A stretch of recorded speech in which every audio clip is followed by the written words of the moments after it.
وقال صاحب القرآن محمد رسول الله صلى الله عليه وسلم من آتاه الله مالا فلم يؤد زكاة مثل له يوم القيامة شجاعا أقرا أو كما قال المصطفى صلى الله عليه وسلم. وقال صلى الله عليه وسلم في موضع آخر: من قام ليلة القدر إيمانا واحتسابا غفر له ما تقدم من ذنبه أو كما قال عليه الصلاة والسلام. সমস্ত প্রশংসা কৃতজ্ঞতা কুল কায়নাতের মালিক আহকামুল হাকিমিন রব্বুল আলামিনের কুদরতি দরবারে অর্পণ করছি যে মহান রব্বুল আলামিন রমাদানের মুবারকের সম্ভবত আখেরি জুমায় আমাদেরকে আল্লাহর ঘর মসজিদে এসে সালাতুল জুমা আদায় করার জন্য মুতাকিফিন যারা একমাত্র আল্লাহর রেজামন্দি অর্জন করার জন্য ইতিকাফে আছেন তাদের সাথে কিছু সময় অতিবাহিত করার জন্য আল্লাহ পাক রব্বুল আলামিন আমাদেরকে তৌফিক দিয়েছেন। এজন্য আমরা পরওয়ারদিগার আলমের দরবারে শুকর গুজার হচ্ছি, কালিমাতুশ শুকর আদায় করছি, সকল বলছি আলহামদুলিল্লাহ। 20 দিনে নিজেকে ক্ষমা করাতে পারেনি, তাওবা ইস্তিগফারের মাধ্যমে নিজের গুনাহ মাফ করাতে পারেনি। আল্লাহ সুবহানাহু ওয়া তাআলা এই 10 দিন ইতকুম মিনান নার ওয়া ইতকুম মিনান নিরান, জাহান্নামের আগুনের ফয়সালা হয়ে গেছে, নিশ্চিত জাহান্নামে হয়ে গেছে এবং নিশ্চিত জাহান্নামীদেরকে আল্লাহ মাফ করবেন। এই সুবর্ণ সুযোগ চলে যাচ্ছে দিন রাত। এখন আমাদের মুহাসাবা করার সময়, আমাদের আত্মসমালোচনা করার সময়, ক্যালকুলেশনের সময়। এই যে রমজান আসলো, কি পেলাম কি হারালাম, রমাদানের মাধ্যমে আমাদের কতটুকু উপকার হয়েছে বা রমাদান নষ্ট করার কারণে আমরা কতটুকু ক্ষতিগ্রস্ত হয়েছি, ক্যালকুলেশনের সময়। আল্লাহ সুবহানাহু ওয়া তাআলা রমাদানকে, সিয়ামকে, কোরআনকে আমাদের পক্ষে কিয়ামতের ময়দানে আল্লাহর দরবারে সুপারিশকারী বানিয়ে দিক। সকলে বলি আমিন। সম্মানিত হাজিরিন, আজকে সম্ভবত শেষ জুমা, চাঁদ দেখার উপরে নির্ভর করবে। এজন্য আমি কালকে লাইলাতুল জুমা উপলক্ষে বিভিন্ন ইসলামী স্কলারদের যে বয়ানগুলো একটু দেখছিলাম, যে লেকচারগুলো দেখছিলাম, ওখানে মুবাল্লিগ ইসলাম আল্লামা তারিক জমিল মুতাজিল্লুল আলী সম্ভবত বলেছেন, মুফতি তকি উসমানী সাহেব মুতাজিল্লুল আলী লাইলাতুল কদর সম্পর্কে তাকরীর করতে গিয়ে, লেকচার দিতে গিয়ে সম্ভবত বলেছেন এটা চাঁদ দেখার উপরে নির্ভর করবে। যদি 30 রমজান হয় তাহলে আমরা আরো একটি জুমা ইনশাআল্লাহ পাবো। আর যদি 29 তারিখ আল্লাহর ফয়সালা হয়ে যায় তাহলে আজকে শেষ জুমা। শেষ জুমা বলতে আসলে শরীয়তের পরিবেশে কিছু নাই, এগুলো আমরা সমাজের ভেতরে বলি আর কি।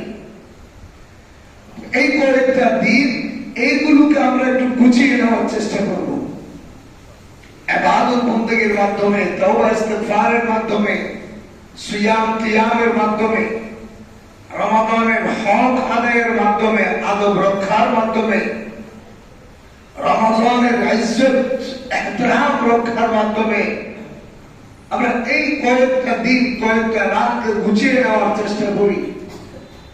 আমরা জানি বাংলা সাহিত্যে একটা প্রবাদ আছে, শেষ ভালো যার সব ভালো তা আল্লাহ রাসূলের হাদিসের এটা তরজমা। আল্লাহ রাসূল বলেন, ক্বালা রাসূলুল্লাহ সাল্লাল্লাহু আলাইহি ওয়াসাল্লাম, ইন্নামাল আমালু বিল খাওয়াতিম। আল্লাহ রাসূল বলেন, শেষ দরজার সব ভালো তার। এজন্য উলামায়ে কেরাম, মুহাদ্দিসিন কেরাম বলেন, ও দুনিয়ার মানুষ, কাউকে তুচ্ছ তাচ্ছিল্য করবে না, কাউকে নিজের চেয়ে ছোট মনে করবে না, কাউকে ইনসাল্ট করবে না, আন্ডার এস্টিমেট করবে না। কারণ হতে পারে তার মাউতের বিছানা তোমার চেয়ে ভালো হয়ে যেতে পারে। এজন্য আল্লামা জাস্টিস তকি উসমানী বলেন, পাপীকে নয়, পাপকে ঘৃণা করো। পাপকে ঘৃণা করো, পাপীকে নয়। বেনামাজি যারা, রোজা রাখে না যারা, যাকাত আদায় করে না যারা, আল্লাহর ইবাদত বন্দেগী করে না যারা, গুনাহ যারা করে, পাপী যারা, পাপকে ভয় করো, পাপীকে নয়। কারণ হতে পারে এই পাপী আজ না হয় কাল আল্লাহ তাকে যদি সহি বুঝদার করেন, আল্লাহ যদি তাকে কবুল করেন, তাহলে 2 ফোঁটা চোখের পানির মাধ্যমে আমার মতো আবেদের চেয়ে 1000 গুণ মর্তবা আল্লাহর কাছে তার বেড়ে যেতে পারে। এমন হাজারো ঘটনা আছে কিতাবের ভেতরে। একটা প্রসিদ্ধ কিতাবের নাম নুজহাতুল মাজালিস। নুজহাতুল মাজালিস কিতাবের ভেতরে এক ইহুদির আশ্চর্যজনক একটি ঘটনা আছে। রমজান মাস আমাদের মুসলিম সোসাইটিতে, আমাদের প্রতিবেশী বিধর্মীরা থাকেন না, এইরকম মুসলিম সমাজের ভেতরে কিছু ইহুদি, কিছু খ্রিস্টান, এমন কিছু পরিবার মিলেমিশে আছে। এক ইহুদি দেখলো দিনের বেলায় তার ছেলে খাবার দাবার করতেছে। ইহুদি এসে ছেলেকে জিজ্ঞেস করে, তুমি দিনের বেলায় খাবার দাবার করছো কেন? এখন রমজান মাস চলতেছে না? সুবহানাল্লাহ বলে। কে বলতেছে? ইহুদি। ইহুদির জন্য তো রমজান মাস নাই।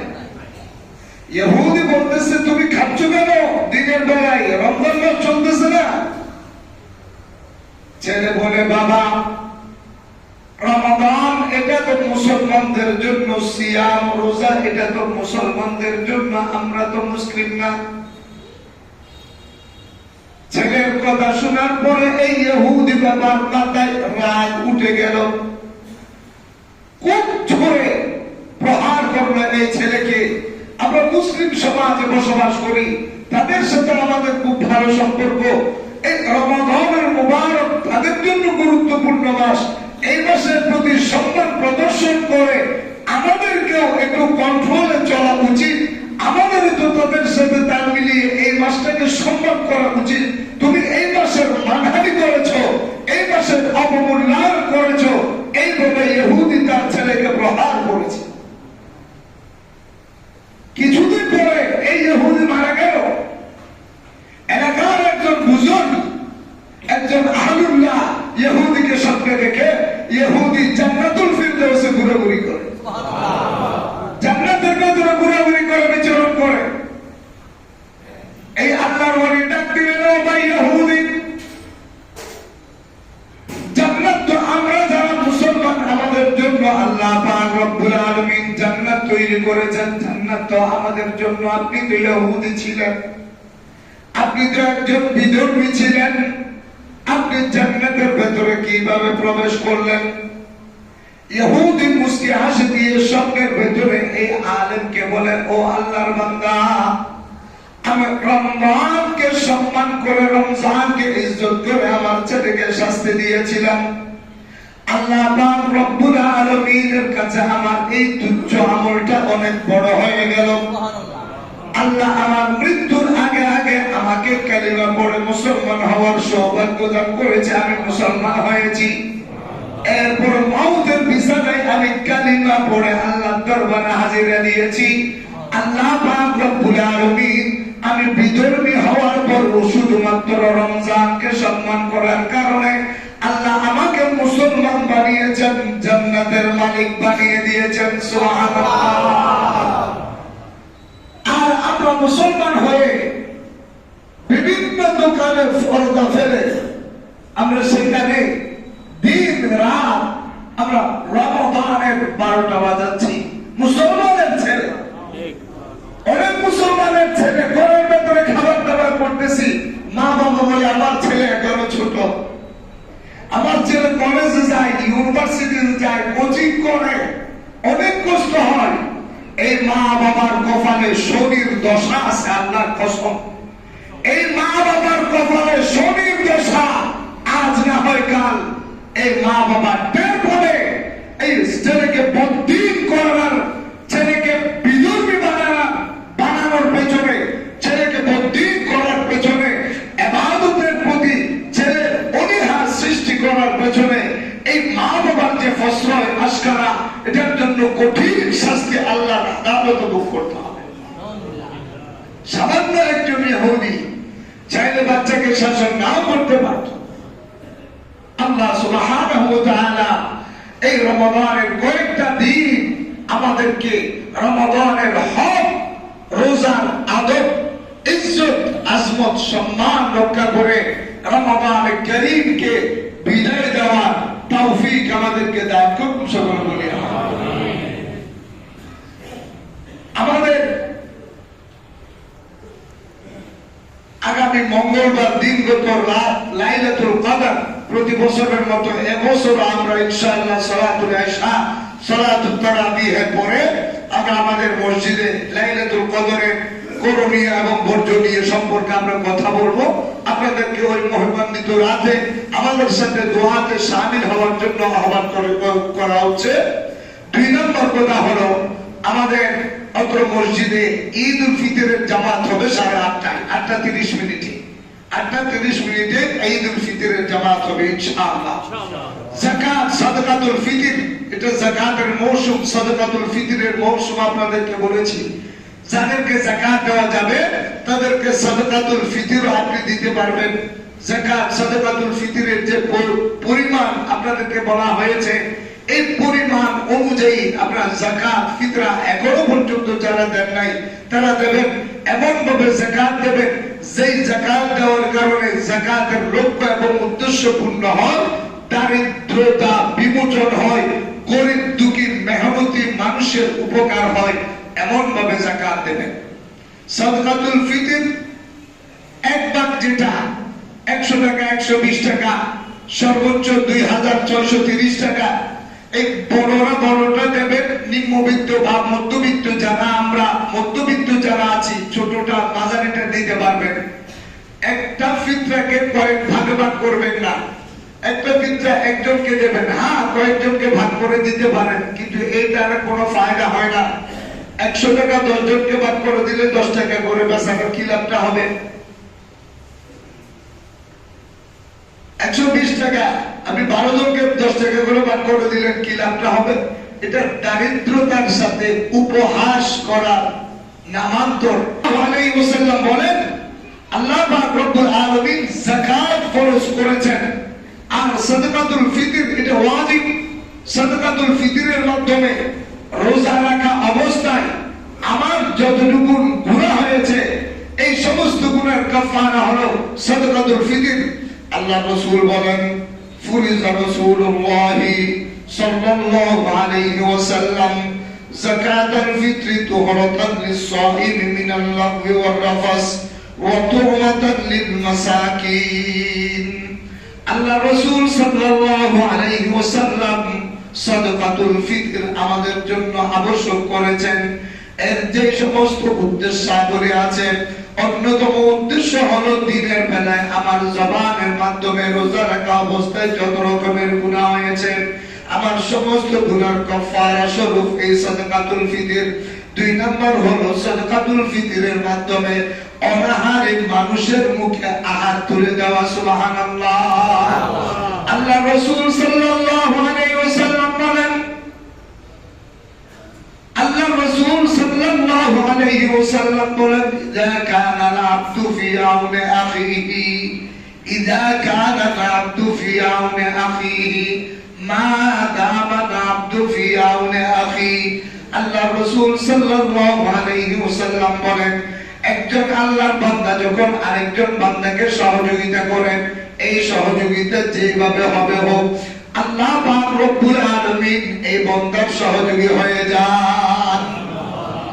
একজন মানুষ যখন আরেকজন মানুষকে যাকাত দিয়ে সহযোগিতা করেন, একজন মানুষ যখন আরেকজন মানুষকে সাদাকাতুল ফিতর দিয়ে সহযোগিতা করেন, একজন আরেকজনকে যখন দান খয়রাতের মাধ্যমে সহযোগিতা করেন, একজন আরেকজনকে ইফতার সামগ্রী বিতরণের মাধ্যমে সহযোগিতা করেন, একজন আরেকজনকে সদাই বাজার দেওয়ার মাধ্যমে সহযোগিতা করেন, একজন আরেকজনকে কাপড় চোপড় দেওয়ার মাধ্যমে সহযোগিতা করেন, বিপদগ্রস্ত কোন মানুষকে আল্লাহর যে বান্দা সহযোগিতা করবে, আল্লাহ পাক রব্বুল আলামিন স্বয়ং এই বান্দার সহযোগী হয়ে যান। সুবহানাল্লাহ।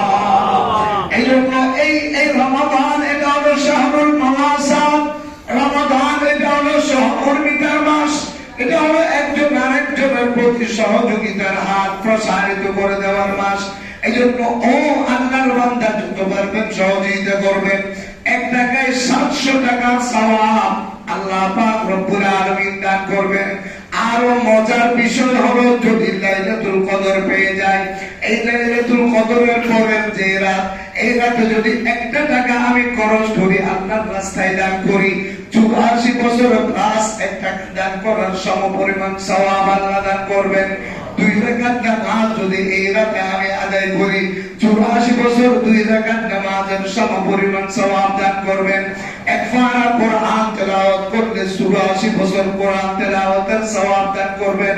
ও আল্লাহর বান্দা, আল্লাহ পাক রব্বুল আলামিন আমাকে আপনাকে গুনাহ থেকে মুক্তি দিয়ে জাহান্নামের তালিকা থেকে আমাদের নামটা বাতিল করে জান্নাতের মালিকানা আমাদেরকে বুঝিয়ে দেওয়ার জন্য এই রমাদান দিয়েছেন। রমাদানের শেষ যে দশক চলতেছে এটা হলো একেবারে বিগ অপরচুনিটি।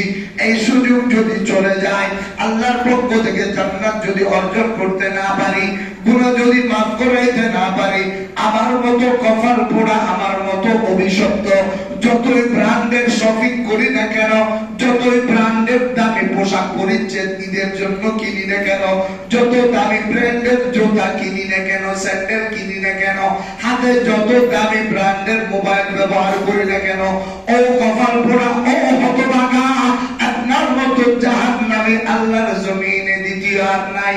কারণ আল্লাহর রাসূল বলেন, রমজান মাস হওয়ার পরে যদি গুনাহ মাফ করাইতে না পারি, আল্লাহ লানত দিয়েছেন, সাইয়্যিদুল মালায়েকা জিবরাইল লানত দিয়েছেন। আল্লাহর রাসূলকে বলেন, ইয়া রাসূলুল্লাহ, আল্লাহ লানত দিয়েছেন, আমি জিবরাইল আমিন বলেছি। আল্লাহ আদেশ দিয়েছেন, আপনিও আমিন বলেন। আল্লাহর রাসূল বলেন, আমিও বলেছি আমিন। এই অভিশপ্তদের তালিকা থেকে যাতে আমাদের নামটা আমরা মুছতে পারি। সময় তো চলে গেছে ভাই, আগামী রমজান তো অনেক পরে, বাকি দিনগুলো যে আমরা পাবো তার কোনো গ্যারান্টি নাই। গত সপ্তাহে আমার জ্যাঠাতো ভাই অনেক বড় আলেম দুনিয়া থেকে চলে গেছে। গতকাল আমার খালাতো ভাইয়ের বিবি স্ত্রী অনেক নেককারবাদী ছিলেন, চলে গেছে। মা বোনরা বলাবলি করছে যে চেহারাটা চাঁদের মতো চিকচিক করছে। সুবহানাল্লাহ।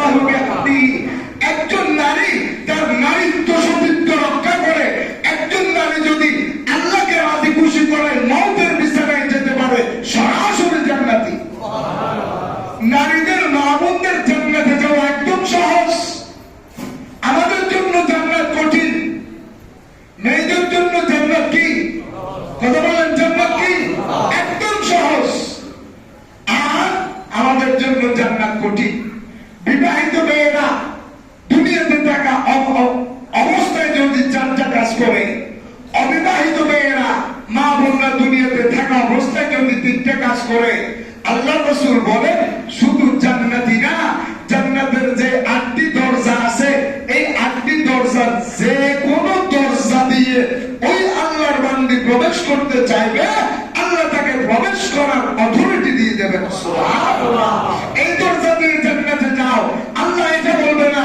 আল্লাহ বলবে আমার বান্দীকে বলো, আমার বান্দীর যেই দরজা দিয়ে ইচ্ছে হয় ওই দরজা দিয়ে জান্নাতে যাবে। সুবহানাল্লাহ। রাবিয়া বসরি এক মহিষী আল্লাহর বান্দীর এই দুনিয়াতে ছিল। কথা বলেন, ছিল। উনি যখন ইন্তেকাল করলেন,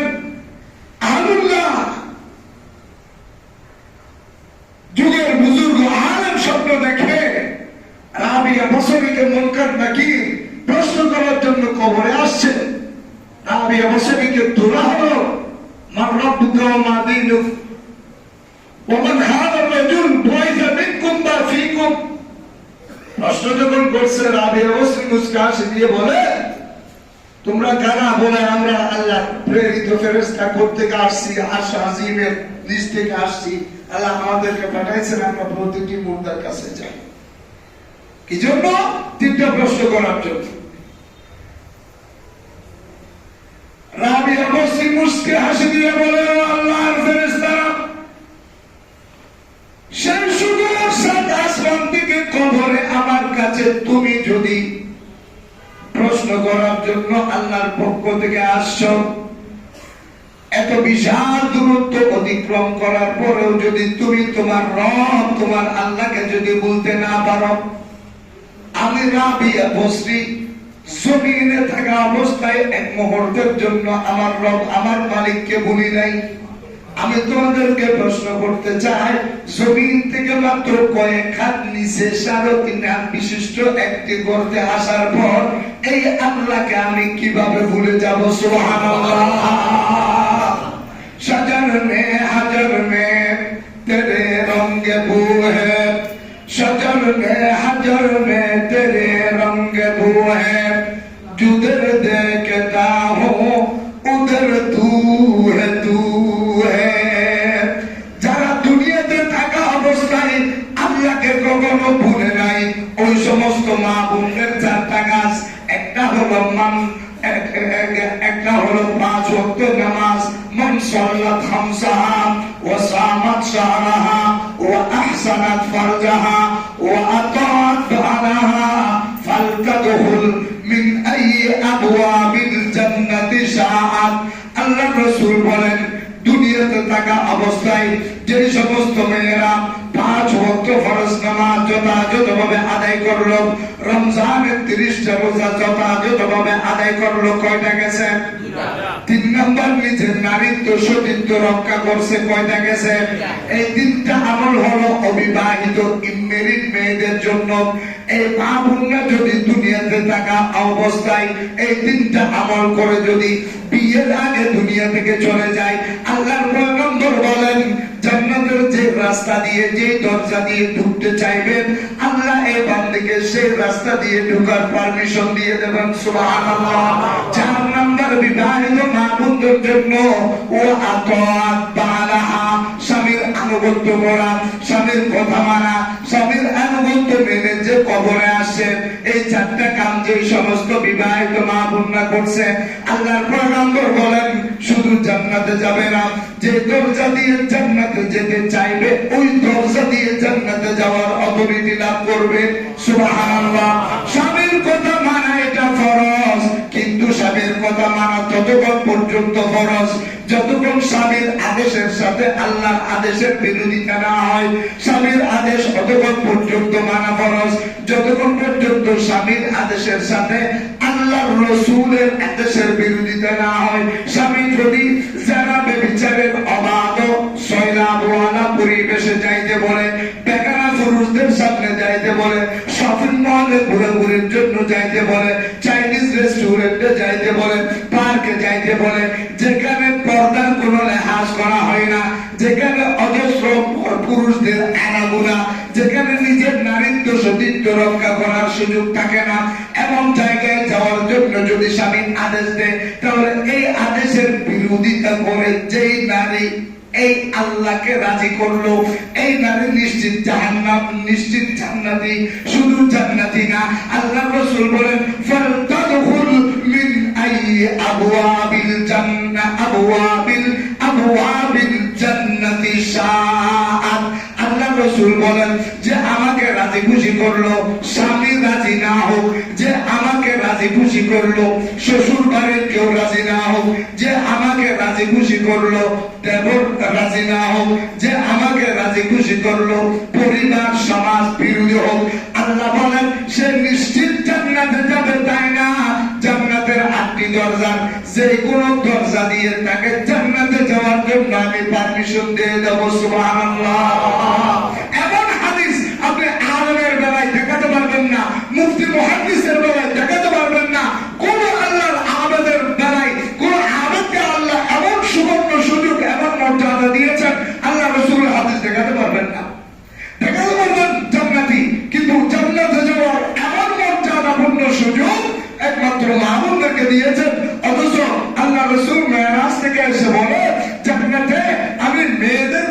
দেখার কথা, সেখানে আমি জাহান্নামে মেয়েদেরকে বেশি দেখলাম। কেন? মেয়েদের জান্নাতে যাওয়া সহজ হলেও মেয়েরা অতি সহজে ধরাকে সরাগে করে আরো মনে করে আলের পেছনে ছুটে এরা জাহান্নামী। এরা দুইটা কাজ করে, তাকফুরনা লাশির ওয়া তাকসুমনা লানা, কোথায় কোথায় লানত করে, তোর উপর খোদার লানত, তোর উপর খোদার গজব, গাড়ির তরফে মরে যা, তুই এত মানুষ মরে, তুই মানুষ না কেন? এগুলো ছেলে সন্তানকে লানত দেওয়া, স্বামীকে লানত দেওয়া, বেশি বেশি লানত দেওয়ার কারণে, বেশি বেশি গজব দেওয়ার কারণে, 2 নম্বর ওয়া তাকফুরনা লাশির, 2 নম্বর স্বামীর মনে কষ্ট দেওয়ার কারণে, স্বামীর অবাধ্য হওয়ার কারণে। তো বলছিলাম প্রাসঙ্গিক ক্রমে আপনাদেরকে এই কথা বলা হয়েছিল। তারপরে 2 নম্বর যে বিষয়টা আমি আপনাদের সামনে বলতে চাই যে লাইলাতুল কদর এটা মিস করা যাবে না। লাইলাতুল কদর এটা মিস করা যাবে না, কারণ লাইলাতুল কদর এটা লাইলাতুল বরাতের চেয়ে আরো মোস্ট অথেন্টিক। অথচ আমাদের সমাজ, আমাদের টোটাল এনভায়রনমেন্ট মুসলমানদের এমন হয়ে গেছে, লাইলাতুল বরাতে আমরা একেবারে ভরপুর ইবাদত বندگی করি, কিন্তু লাইলাতুল কদরের তুলনামূলক আমাদের ইবাদত কম। মসজিদে থাকি না, তারাবির নামাজ পড়ি না, এসব মোটামুটি পড়ে তাড়াতাড়ি বের হয়ে যায়। দোস্ত, আমি এত কিছু বুঝি না, আমার এখনো অনেক শপিং বাকি আছে।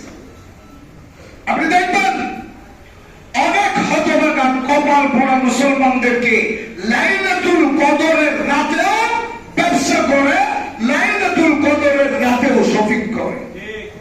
আপনি আরো বেশি জানতো লাইলাতুল কদরের কি অবস্থা? ইউটিউবে হারামাইনের মসজিদে হারাম, মসজিদে নববী, এই আরজে মুকদ্দাসের হারামাইনের লাইলাতুল কদর আপনি দেখেন। আল্লাহ রাসূল বলেন বুখারী শরীফের হাদিস, মান কামা লাইলাতুল কদরি ঈমানান ওয়া ইহতিসাবা গুফিরা লাহু মা তাকদ্দামা মিন যামবি। আল্লাহ রাসূল সাল্লাল্লাহু আলাইহি ওয়াসাল্লাম বলেন যে আল্লাহর উপর পূর্ণ আস্থা এবং বিশ্বাস স্থাপনের পর আল্লাহর পক্ষ থেকে গুনাহ মাফের আশা, রহমতের আশায়, সওয়াবের আশায় যে লাইলাতুল কদর যথাযথভাবে উদযাপন করলো, লাইলাতুল কদর রাত জাগ্রত থেকে ইবাদত বندگی করলো, ফরজ ইবাদত ওয়াজিব সুন্নতের পাশাপাশি নফল ইবাদতের মাধ্যমে লাইলাতুল কদর অত্যন্ত কষ্ট করে সারা রাত ইবাদত বندگی করে ফজরের নামাজের পরে ঘুমানো।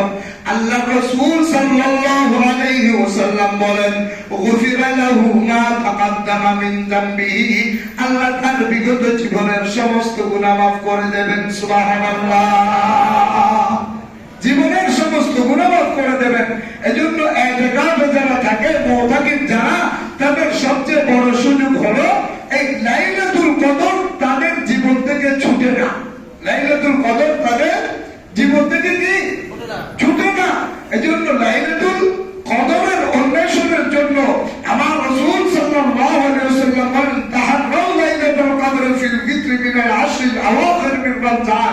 বুখারী শরীফের হাদিস, আমার রাসূল বলেন এই শেষ দশকের বেজোড় রাতসমূহ এইগুলো লাইলাতুল কদরের অন্তর্ভুক্ত। এইগুলো থেকে তুমি বেজোড় রাতের ভেতরে লাইলাতুল কদরের তালাশ করো, কারণ লাইলাতুল কদর যার মাহরুম হয়ে গেছে, লাইলাতুল কদর থেকে যে বঞ্চিত হয়ে গেছে, আল্লাহর হাবিব বলেন মান হারুমা খায়রাহা ফাকাদ হুরিমা। আল্লাহ রাসূল বলেন যে লাইলাতুল কদর থেকে মাহরুম হয়ে গেছে, সে দুনিয়া আখিরাতের সমস্ত কল্যাণ থেকে বঞ্চিত হয়েছে। কত মারাত্মক সতর্কবাণী, কত মারাত্মক সতর্কবাণী।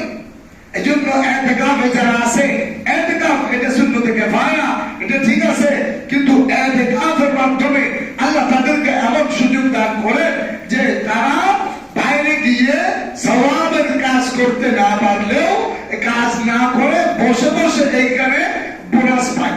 বসে বসে কি পায়? বেতন চলে। সরকার বিভিন্ন ছুটিতে, বিভিন্ন রেস্টে থাকলে ডিউটি না করে যেরকম সুযোগ সুবিধা সব করে বেতন টেতন সব দিক থেকে, তদ্রুপ মুতাকিন যারা আল্লাহ পাক রব্বুল আলামিন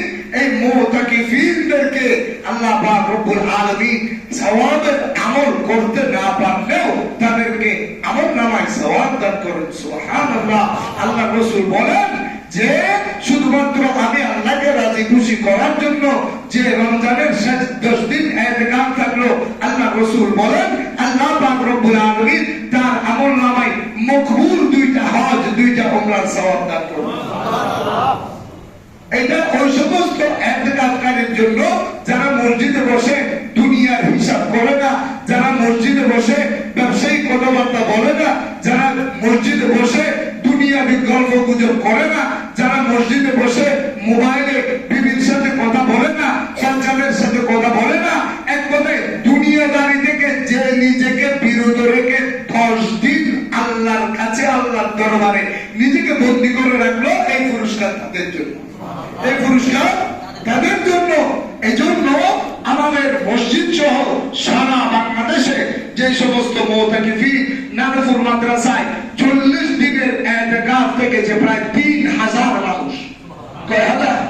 3000। বড় বড় মাদ্রাসা মুজাহিদুল উলুম বলেন, সুলভর বলেন, জামি ইসলামী ফুটিয়া বলেন, বড় বড় মাদ্রাসায় হাজার হাজার মানুষ 1 মাস 10 দিন 40 দিন ইতিকাফ থাকে। আর আমরা 10 দিনের ইতিকাফ থাকতে পারি না।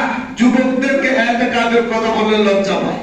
মানে এমন জিনিস, মানে বিয়ের কথা বললে যেমন আগের যুবকরা লজ্জা পেত, আমি বর্তমান যুবকদের কথা বলতেছি না। বর্তমান যুবকদেরকে বিয়ের কথা বললে তো ফালাই।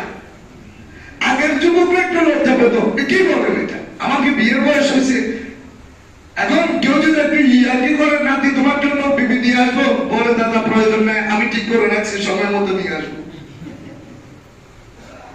যুবকদেরকে নামাজের কথা বললে, যুবকদেরকে দাড়ির কথা বললে, যুবকদেরকে টুপির কথা বললে, যুবকদেরকে সুন্নতের কথা বললে মনে করে হুজুর এগুলো করলে তো আমাকে ব্যাকডেটেড বলবে, প্রতিক্রিয়াশীল বলবে, আনস্পায়ার করবে। আলহামদুলিল্লাহ, তারপরে বাংলাদেশে বর্তমান যে সমাজ ব্যবস্থা, আলহামদুলিল্লাহ স্কুল কলেজ বিশ্ববিদ্যালয়ের ক্যাম্পাসে অনেক দাড়িওয়ালা যুবক, অনেক সিস্টার ডাকওয়ালা যুবকদেরকে দেখা পাওয়া যায়। আলহামদুলিল্লাহ, এটাও অনেক বড় আশার কথা। বাসকালীর অন্তর্গত ফুকুরিয়া মাদ্রাসা, মুখলেসির মাদ্রাসা অনেক, আমরা তো সকলে ইনশাআল্লাহ ফজর নামাজ পড়বো, সকল করে ইনশাআল্লাহ। পরে উঠে আমরা প্রথমে ফার্স্ট টাইম আমরা মিসওয়াক করব, মিসওয়াক করে পরে আমরা ভালো করে গোসল করব, গোসল করার পরে ভালো পোশাক পরিচ্ছদ পরিধান করব, এরপরে নিজের শরীরে একটু সুগন্ধি মাখবো। এটা আতর সবচেয়ে বেস্ট। আতর কি সবচেয়ে বেস্ট? পারফিউম বলেন, তারপর বডি স্প্রে বলেন, এগুলোতে অ্যালকোহল মিশ্রিত আছে। এইগুলো ব্যবহার করা মাকরুহ, ব্যবহার করতে পারবেন, অপছন্দনীয়। সবচেয়ে ভালো হয় আতর যদি ব্যবহার করেন। এরপরে হালকা মিষ্টি মুখ করবেন, সেমাই খাবেন বা মিষ্টি খাবেন। আল্লাহ রাসূল খেজুর খেতেন, খেজুর খাবেন। আমি আপনাদেরকে সবসময় বলি, সেহরিতে খেজুর, ইফতারে খেজুর বলি না, তারপর ঈদের সুন্নতে খেজুর। যখন পারবেন তখন খেজুর খাবেন। খেজুরের ভেতরে যে বরকত আল্লাহ রেখেছেন অন্য কোনো ফলের ভেতরে তুলনামূলকভাবে এমন বারাকা নাই। এরপরে সকাল সকাল খুব দ্রুত প্রত্যুষে ঈদগাহে যাবেন, এক রাস্তা দিয়ে যাবেন, আরেক রাস্তা দিয়ে আসবেন। ঈদগাহে যাওয়ার আগে অবশ্যই অবশ্যই মাস্ট এন্ড মাস্ট সাদকাতুল ফিতর আদায় করে ফেলবেন। সাদকাতুল ফিতর একবারে গাড়ির ড্রাইভার, গাড়ির কাজের বুয়া, কাজের চাকর, আজকে জন্ম নিয়েছে, জন্ম হয়েছে এমন সন্তানের ফিতরা পর্যন্ত ওয়াজিব। এই ফিতরাগুলো সাফ সাফ দিয়ে দেবেন। পায়ে হেঁটে যাবেন, গাড়িতে করে যাবেন না। পায়ে হেঁটে গেলে প্রতিটি কদমে কদমে সওয়াব দান করবেন কে? আল্লাহ করবেন কে? এজন্য যদি আমার ঈদগাহ যদি বেশি দূরে না হয়, হেঁটে হেঁটে আমরা যাওয়ার চেষ্টা করব। আর যাওয়ার সময় হই হুল্লোড় করবো না। আমরা নিম্ন স্বরে আমরা তাকবীর পড়বো, আল্লাহু আকবার, আল্লাহু আকবার, লা ইলাহা ইল্লাল্লাহ, আল্লাহু আকবার, আল্লাহু আকবার, ওয়া লিল্লাহিল হামদ। আল্লাহ পাক রব্বুল আলামিন আগামী যে লাইলাতুল কদর, আগামী যে লাইলাতুল ঈদ, এই লাইলাতুল ঈদ এটাও অত্যন্ত গুরুত্বপূর্ণ রাত। এই শেষ রাতে আল্লাহ অসংখ্য যাদেরকে এই 30 দিনের ভেতরে যারা আল্লাহর পক্ষ থেকে আল্লাহর কাছ থেকে ক্ষমা আদায় করতে পারেনি, এই রাতে আল্লাহ তাদেরকে ক্ষমা দান করেন। এজন্য আমরা সাননাইট মনে করে সারা রাত মসজিদের বাইরে থাকি। এই মেন্টালিটি আমাদেরকে দূর করতে হবে। এই রাতের কিছু অংশ হলেও অন্তত কমপক্ষে মসজিদে অবস্থান করে আল্লাহর কাছ থেকে তাওবা ইস্তেগফারের মাধ্যমে নিজেকে পবিত্র করার চেষ্টা করতে হবে। আল্লাহ সুবহানাহু ওয়া তাআলা আমাদেরকে তৌফিক দান করুন। সকলে বলে আমিন। কবলা জুমার 4